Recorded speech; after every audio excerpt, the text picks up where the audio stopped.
Hi, this is Adam Rodman, and you're listening to my as-yet unnamed medical podcast, which I hope will be a source of great medical stories and hopefully reveal a little bit about how doctors think, or at least how I think. So this story starts, as all good stories do, with a paleopathological mystery, the cause of the death of the Roman Emperor Hadrian. So Hadrian today is remembered for building his eponymous wall in Britain, as well as being a humanist and one of the, quote, good emperors.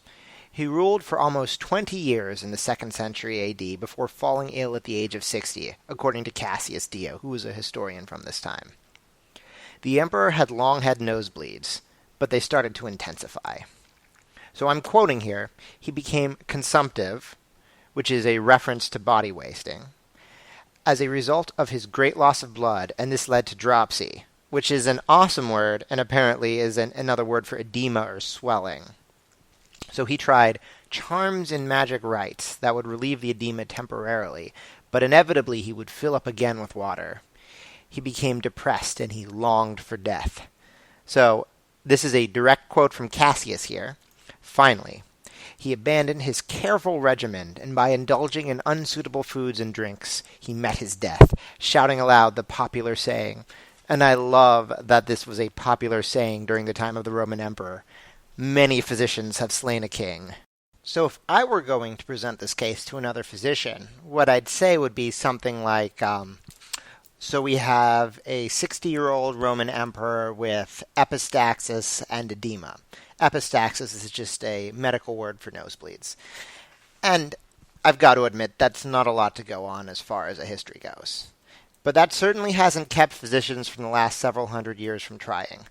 He has been diagnosed alternatively by paleopathologists, which, by the way, I'm not sure that that's a real field. I think anyone can call themselves that, as having, we've got glomerulonephritis, so a type of kidney disease, ischemic heart disease, or my favorite, Osler-Weber-Rondeau syndrome, also known as hereditary hemorrhagic telangiectasia, which is a rare genetic disorder in which there's vascular malformation, so unusual blood vessels that can in particular lead to heavy nosebleeds.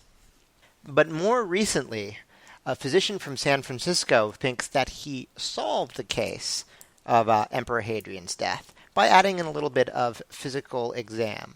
So this doctor, his name is Dr. Petrakis, was at the Athens National Museum, I assume in Athens, Greece, and he was looking at a bust of the Emperor Hadrian from the 2nd century AD. And just by chance, he noticed a very prominent physical exam finding. He was very excited by this and went to 3 additional museums and saw 3 additional busts, and they all had the exact same physical exam finding. What Dr. Petrakis saw was bilateral diagonal earlobe creases, otherwise known as Frank's sign. So to kind of imagine what this looks like, put your hand up to the lower part of your ear and give it a little tug. So if you have a positive Frank sign, which is fully possible, there'll be a deep crease at that lower portion of the earlobe, and usually it would be on both sides. This exam finding was first noted by Dr. Frank, not surprisingly, in 1973 in a group of younger patients who came to his clinic who also happened to have cardiac chest pain. Since then, there have been over 50 studies that have been published that suggest that Frank's sign is an independent predictor of heart disease, meaning that regardless of whether you smoke, have high cholesterol, high blood pressure, if you have Frank's sign, it says you have a higher risk regardless of that. Now, of course, this being science, other studies have found that there's no predictive relationship for Frank's sign and heart disease. That Frank's sign might in fact just be a sign of normal aging, just as patients with more wrinkles are more likely to have heart disease. So how useful is Frank's sign to doctors? We have a 2011 NYU meta-analysis that looks at all the 50-plus studies that evaluated the diagonal earlobe crease as a predictor of heart disease. And it found that it was statistically significant. Now, just how significant it is will take a brief foray into biostatistics, in particular likelihood ratios. So I just want to go ahead and apologize in advance for this likely technical explanation. So if the thought of likelihood ratios bores you, skip ahead by about 2 minutes. So essentially, a likelihood ratio is the probability of finding a clinical sign in patients that have a disease just divided by the probability of finding that exact same sign in patients without the disease. So for a hypothetical example, let's say that 80% of people with liver disease have jaundice or yellow skin, but only 10% of people without liver disease have jaundice. Obviously, this is not true, but say, for example, in this case, the likelihood ratio would be 8. So likelihood ratios greater than 1 argue for the diagnosis. So the higher the likelihood ratio, the more likely the diagnosis. The closer a likelihood ratio is to 0 argues against that diagnosis. And if your likelihood ratio just happens to be 1, well, you might as well just flip a coin, because that physical exam finding does not really tell you anything. In the case of the diagonal earlobe crease, the meta-analysis found that the likelihood ratio was 2.4, which correlates to being about 20% more likely to have heart disease. In other words, let's say that a middle-aged man walks into my clinic, and I know just because he's walking in from his age that his chance is 40% of having coronary artery or heart disease. If, when I examine him, I notice Frank's sign, I can presume that his chance of having heart disease has actually increased to 60%. The question, of course, is this enough to change my clinical management? And the answer is probably not.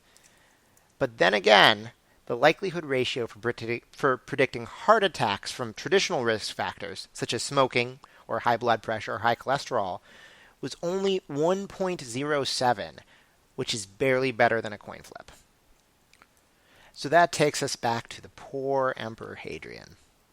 His nosebleeds and his edema suggest, among other things, heart failure from uncontrolled high blood pressure and heart disease, renal failure, sure, and, I'll even give you decompensated heart failure from just uncontrolled nosebleeds, saying he had Osler-Weber-Rondeau syndrome.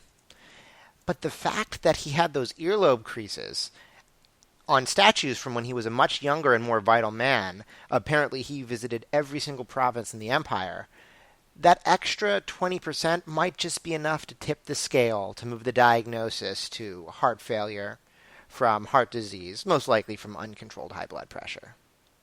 And now that you're aware of Frank's sign, I swear you are probably going to see it everywhere and on everyone.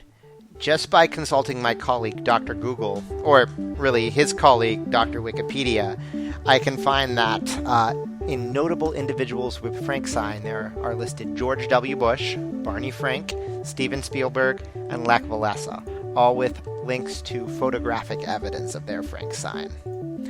So that is it for my inaugural podcast. Please listen to my second one, and hopefully I will have an actual title for it by then.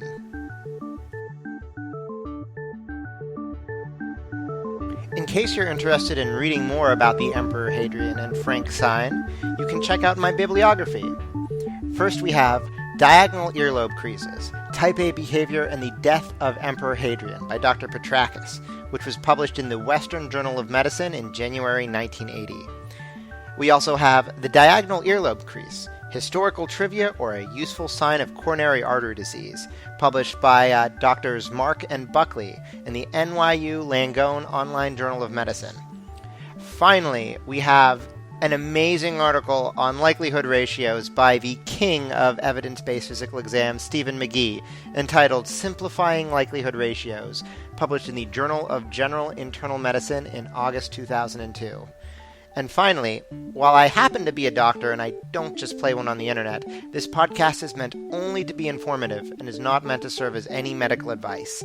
If you have any medical questions or concerns, please see your own primary care physician.